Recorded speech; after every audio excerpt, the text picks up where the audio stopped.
Hello friends, star Nimmala YouTube channel చూసిన ప్రేక్షకులకి ఈరోజు ఇన్వెస్ట్మెంట్ లెసన్ 9తో మీరు కావచ్చు. వినాలి ఫ్రెండ్స్, 9తో మీరు కావచ్చు ఆర్థిక ఛాంపియన్. అదేదో చూద్దాం. క్రికెట్ నేర్పే పెట్టుబడి పాఠాలు ఎన్నో, దాని గురించి ఒకసారి వివరిస్తాము. చూడండి, క్రికెట్ ఛాంపియన్ కావాలంటే ఏం చేయాలి? బ్యాటింగ్, బౌలింగ్, ఫీల్డింగ్ జట్టు సభ్యులు రాణించాలి. వీరు సరైన దిశనిర్దేశం చేసే కెప్టెన్ అన్ని విషయాలు తెలిసి ఉండాలి. అలాగే వేర్వేరు విభాగాల్లో పెట్టుబడులు పెట్టి ఒక మదుపరి క్రికెట్ కెప్టెన్ అని తెలుసుకొని ఉండాలి. అప్పుడే మీ పెట్టుబడిని లాభాలు ఇస్తుంది, మిమ్మల్ని ఆర్థిక ఛాంపియన్ చేస్తుంది. అయితే ఛాంపియన్ ట్రోఫీ ఫైనల్ రోహిత్ సేన గెలుపుతో దేశం ఊగిపోయింది. ఆనందం సంబరాలు చేసిన క్రికెట్ అయినా ఆర్థికమైన గెలుపు అంత సులభం కాదు. ఎన్నో ప్రణాళిక చేయవలసి ఉంటుంది, ఎంతో ఓపిక ఎదురు చూడవలసి ఉంటుంది. అప్పుడే క్రికెట్ ఛాంపియన్ జీవితంలో ఆర్థిక ఛాంపియన్ అవుతారు. అయితే ఒక ఓపిక, టైమింగ్ ఉండాలి.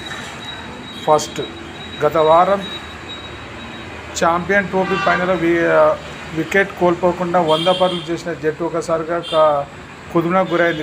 వెంటనే 3 వికెట్ పోయినా సింగిల్ తీయకుండా కష్టమైన అటువంటి సమయంలో ఓపిక శ్రేయస్ అక్సర్ రాహుల్ హార్దిక్ బ్యాటింగ్ చేశారు. సరైన టైమింగ్ కోసం ఎదురుచూసి మరి చక్కటి షాట్లతో విజయాన్ని అందించారు. అదే కరోనా సమయంలో మార్కెట్ కుప్పకూలింది. మన భారత బ్యాటర్ లాగే టైమింగ్ తెలిసిన వినయ్ బ్లూచిప్ షేర్లలో 1,00,000 పెట్టుబడి పెట్టాడు. అంతే ఓపిక ఎదురుచూశాడు. గత ఆగస్టు, సెప్టెంబర్ మధ్య పీక్ వెళ్ళగానే భారీ లాభాలతో వాటిని అమ్మేశాడు. భవిష్యత్తు లాభాల కోసం ఇప్పుడు మార్కెట్ పడ్డప్పుడల్లా కొనుగోలు చేస్తుంటాడు. ఇది అంత సులువు అలవాడే ధోరణి కాదు. మార్కెట్పై పరిశోధన చేయడం ద్వారానే విజయం స్పందించి ఆ ఓపిక, టైమింగ్ తెలుస్తాయి. మన బ్యాటర్లు కఠోర శ్రమ గురించి చూసుకోండి.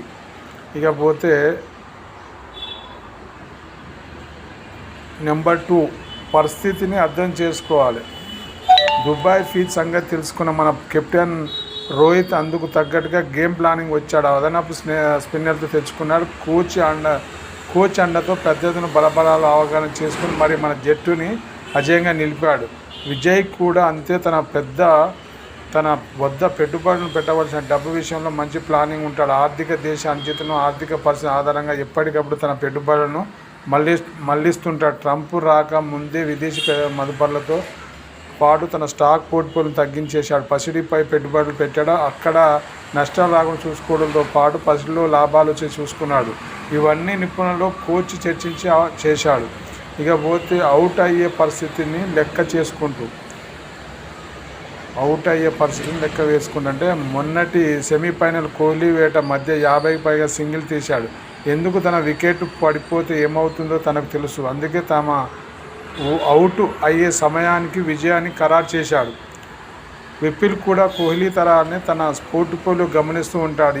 ఈ బేర్ మార్కెట్లో నష్టభయం కలుగుతుందని అనిపించగానే స్టాప్ లాస్ ఆర్డర్లు పెట్టేశాడు. హెడ్జింగ్ వ్యూహాలు అమలు చేశాడు. తద్వారా నష్టాన్ని తగ్గించుకునేటప్పుడు తన నష్టాన్ని భద్రత కల్పించడం తన ప్రాధాన్యం అనుకున్న బుల్ రన్లోనే లాభాలు బేర్ భద్రత అందించే ఇండెక్స్ లాంగ్ టర్మ్ స్ట్రాటజీ అనుసరిస్తున్నాడు. అయితే నెంబర్ 4 వచ్చి నేర్చుకుంటూనే ఉండాలి. కోహ్లీ లాంటి అత్యంత ఆటగాడు కూడా ఎప్పటికప్పుడు ప్రాక్టీస్ చేస్తూ ఫిట్నెస్ పెంచుకుంటూ తనను తాను పెరుగుపంచుకున్నట్టు ఫ్యామ్లో లేకుండా వచ్చిన విమర్శలు తన బ్యాటింగ్ సమాచారం చెప్పగలిగాడు. సాధనలో తప్పుల నుంచి నేర్చుకోవడమే ఇది సాధ్యమైంది. వినోద్ కూడా అంతే. జుంజున్వాలా చెప్పినట్టు స్టాక్ మార్కెట్పై ఎప్పుడూ పరిశోధన చేస్తూ ఉండేవాడు. కంపెనీల గురించి పూర్తిగా పరిశోధించాకే పెట్టుబడి పెట్టేవాడు. రిటైల్ మదుపర్లు తమ తప్పులను నుంచే కాదు, పక్క వాళ్ళ తప్పుల నుంచి కూడా నేర్చుకుంటారు. ఇకపోతే స్థితి ప్రజ్ఞత ఉండాలి. ఏంటంటే న్యూజిలాండ్, ఆస్ట్రేలియా చేతిలో టెస్ట్ సిరీస్లో ఓడిపోయాక రోహిత్ సేన కుంగిపోలేదు. ఆత్మవిశ్వాసంతో ఉంటే అవి జట్టును ఛాంపియన్ ట్రోఫీకి ఓడించగలేవా కాదు. విజయానికి ఓటములు ఒకేలా చూడగలిగినంత స్థితి ప్రజ్ఞత క్రికెటర్కి అవసరం. విహాన్ కూడా భవిష్యత్తులో పూర్తిగా అదుపులో పెట్టుకుంటాడు. మార్కెట్ హెచ్చుతగ్గుల్లో సమతౌల్యంతో ఆలోచించి అడుగులు వేస్తాడు. అందుకే నష్టాలు మార్కెట్లను పుట్ ఆప్షన్స్ పెట్టడం, హెడ్జింగ్ చేయడం ద్వారా కూడా లాభాలు అందుకుంటాడు. ఇకపోతే వైవిధ్యం ముఖ్యం.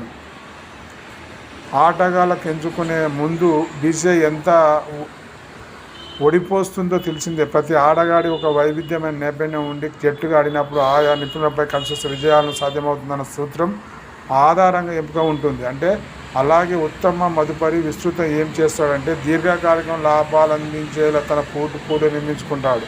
షేర్లు, డెట్లు, స్థిరాస్తి పెట్టుబడులను, పసిడి ఇలా ప్రతి దానిని పరిశోధించి ప్రతి విభాగంలో ఉత్తమమైన వాటిలో తమ మదుపు కొనసాగిస్తాడు. దీర్ఘకాల లక్ష్యాలు చేరాలంటే వైవిధ్యమైన కదా. అదాని అంబానీ కూడా ఒక వ్యాపారంలో ఆగిపోలేదన్న విషయం గుర్తుపెట్టుకోవాలి.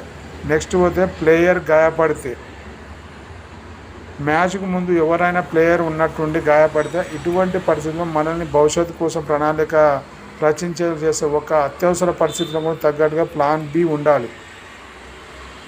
వివియన్ కూడా ఆర్థిక లక్ష్యం విషయంలో కూడా ఒక ప్లాన్ బి ఉంటాడు. ఏదైనా అత్యవసర పరిస్థితుల్లో తగ్గట్టు డబ్బులు ఉండాలి. అందుకే పెట్టుబడులను సరైన మొత్తంలో కొనసాగిస్తూనే ఉంటారు. వ్యాయామాన్ని సాధ్యమైనంత వరకు తగ్గించుకుంటేనే అది సాధ్యం. అధ్వాన పరిస్థితులకు తగ్గట్టు ఎప్పుడు ప్లాన్ బితో సిద్ధమవుతారు.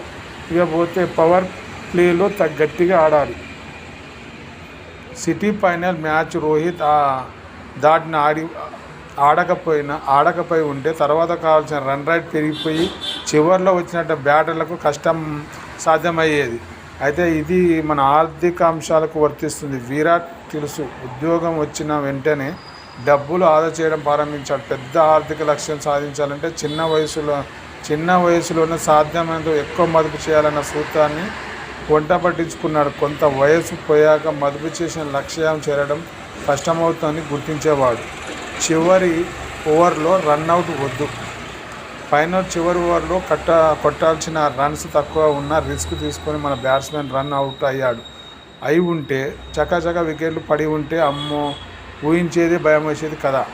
అలాగే విజయనందన్ తన రిటైర్మెంట్ విధికి కావాల్సిన లక్ష్యాన్ని దగ్గరగా ఉన్నప్పుడు ఈక్విటీని తగ్గించేశాడు. డెట్ వైపు వెళ్ళి తన లాభాలను రక్షించుకున్నాడు. అన్నిటికంటే ముఖ్యం, మ్యాచ్కు ముందు తన జట్టు సభ్యులతో కలిసి చర్చించిన కెప్టెన్ ఎలా సలహా తీసుకుంటాడో అలాగే ఆర్థిక అంశాలు నిర్ణయించే ముందు కుటుంబ సభ్యులతో చర్చించాలి. ఒక మెదడు కంటే ఎక్కువ మెదడును కలిసినప్పుడు ఫలితం మెరుగ్గా ఉంటుందని నిత్య సత్యం. ఇది ఫ్రెండ్స్ ఇప్పుడు మన క్రికెట్కు స్టాక్ మార్కెట్ చెప్పిన వింత స్టోరీ ఇది. దీన్ని ఒకటి రెండు సార్లు చూసి ఆలోచన చేసి మన స్టాక్ మార్కెట్లో ఇన్వెస్ట్మెంట్ గురించి ఆలోచన చేయవలసిందిగా ఇది మన స్టార్ నెంబర్ యూట్యూబ్ ఛానల్ తరఫున ఈరోజు చెప్పిన విషయం.